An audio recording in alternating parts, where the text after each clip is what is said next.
You expect gratitude? You expect me to thank you for what I am today? Eve snarled, and it was as if no one was watching. My family is of the royal blood, and I will see Anastasia hangs you for this, Linda spat. I doubt that very much. The Queen does not cater to the whims of traitors and criminals. Miserable wretch!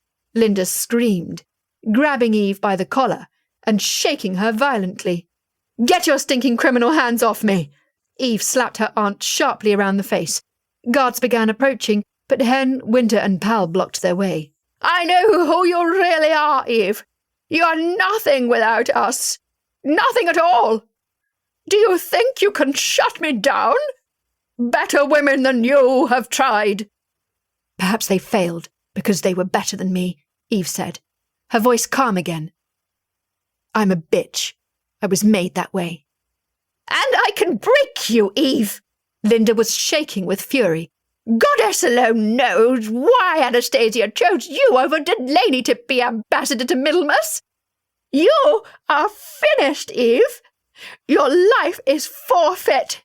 Do you really think a few crooked card games will get me more than a fine? No, of course not. Eve smiled dryly. But trading in Amazon children will get you death. Her face turned to that of loathing. That is, of course, if it came to trial. How many paid their debts in Amazon flesh, Linda? Linda paled and turned as if to flee. Hen blocked her way. Linda turned again, but this time it was Winter in her way. Amazon children, which we are sworn to protect, Eve called after her. Linda composed herself, turning back to Eve. Prove it. Carol, Eve called towards the doorway. The little scrawny ragamuffin entered nervously. Who are you?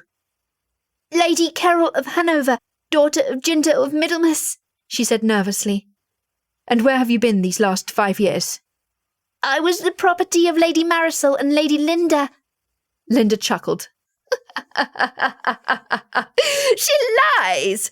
In fact, she is of the Wickinchi tribe, definitely not Amazon. A white blonde Wickinchi? Pal raised an eyebrow. Linda glared at him.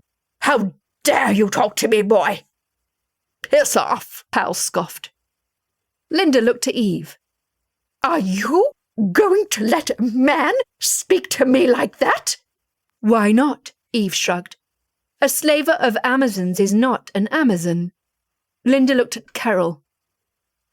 If this is my accuser, then I challenge her.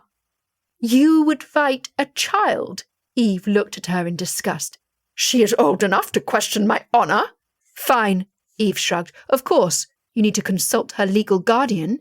She has the right to stand in for her. Linda rolled her eyes.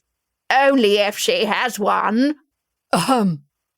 Winter coughed slightly, pulling out a small parchment.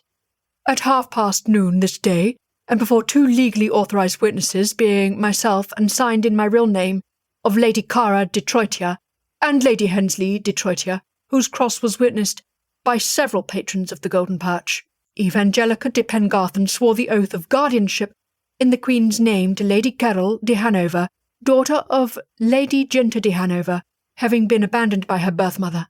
Henceforth, she is to be named Lady Carol de Pengarthen. Hen threw her sword at Linda's feet. Pick it up, bitch. Linda looked at the ambassador. Eve, dear, you know I care about you dearly. Let's discuss this like ladies. Getting desperate, Eve's eyes widened. Look at you. I challenge your honor, yet you do not ask for justice from me. Are you a coward? Eve, I am not a fool. I could beat you in a fair fight. I am old. Eve grinned at this, yet young enough to question young Carol's honor. Now pick up the sword. Linda looked at it, and then Eve. She smiled. No. Eve narrowed her eyes. You called my daughter a liar. Pick up the sword. Eve. Her voice was nervous. Pick up the damn sword, Eve screamed.